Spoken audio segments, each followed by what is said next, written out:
আজ থেকে 2500 বছর আগে নেপালের লুম্বিনীতে জন্ম হয়েছিল বুদ্ধের।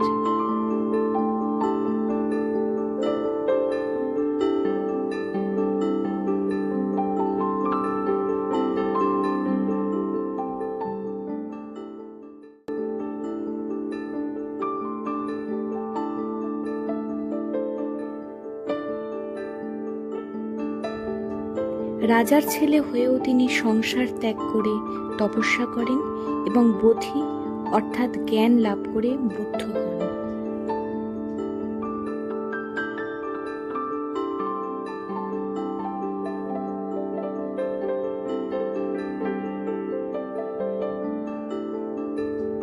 তিনি বলেছিলেন, তুমি যদি নিজের চিন্তাকে নিয়ন্ত্রণ করতে পারো তবেই তুমি জয়ী হবে।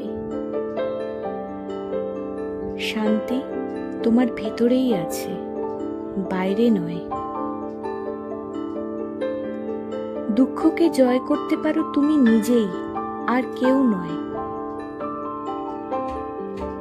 এ জগতে সবকিছুই সাময়িক, তাই কোনো কিছু আঁকড়ে না থেকে ছাড়তে শেখো।